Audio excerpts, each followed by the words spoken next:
Good afternoon, welcome to Baltzersen's Bakery. I'm Jacob and today we're going to be making some Rye Crispbreads. The recipe for the Crispbreads is one that we've adapted from the home baked cookbook. We just adapted it, we made it a little bit simpler to use ingredients that we've always got in. So we've got the rye flour, wholemeal flour, caraway seeds, the salt, and then the dried instant yeast so we don't have to rehydrate it. Just give them a mix. There we go. We're going to add the wet ingredients in with the honey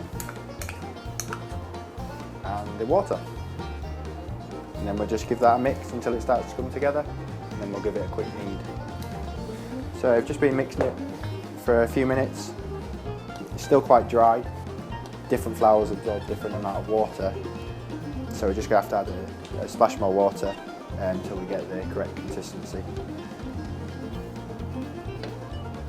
Just a small amount at a time until you get a nice dough. So there we go, that's about right. It's come together now.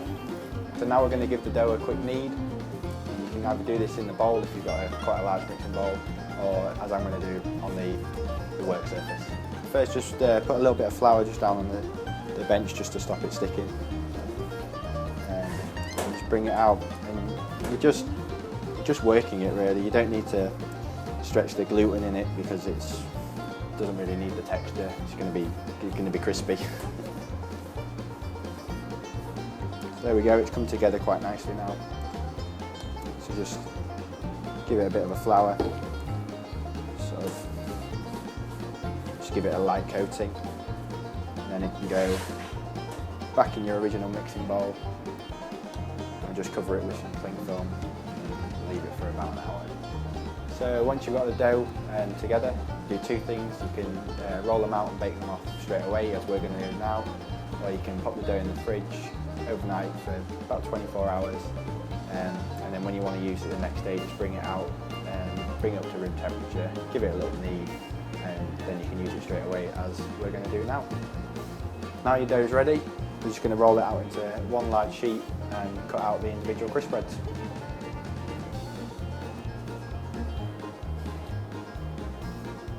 If you just roll it out onto a floured surface, and obviously ensure that it doesn't stick.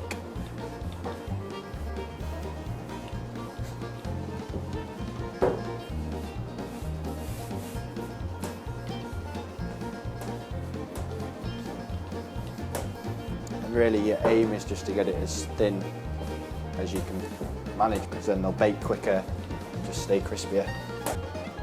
So if you're having any problems with the dough springing back at all, then just cover it with a tea towel or a bit of cling film. Just give it 5 minutes to rest and relax, and come back to it and it should be perfect. So that's probably about the right thickness now.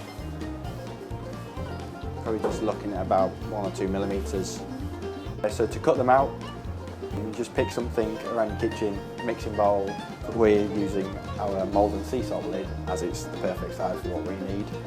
And then you're also going to need a smaller cookie cutter just to cut out the middles of them, so you get the traditional look of the Crispbreads.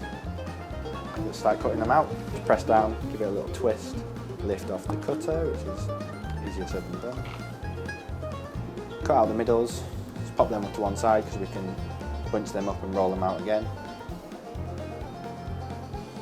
And then just place the Crispbreads onto a baking sheet lined with some greaseproof. If you just put them upside down, then you should get the flour side on top, just for presentation purposes, it looks a bit nicer.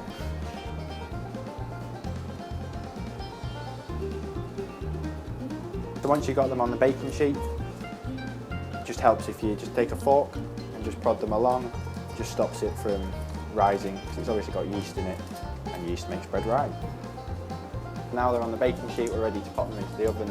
We want the oven on about 220 Celsius, and we're going to bake them for about 8 to 10 minutes, just until they're crispy and golden brown. So the timer's gone off, we take them out of the oven, just let them cool down for about 10-15 minutes, but obviously just until they're cool. So here they are, nice and thin. They've bubbled up a little bit in the oven, but where we press the fork into them, that stops them from getting any really big air bubbles in them.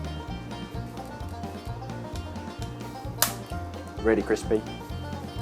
Put them in an airtight container and they will stay crispy for a couple of weeks. Just enjoy them. So if you want to see any more recipes, then go to www.baltzersen.co.uk/recipes, and I'll see you next time.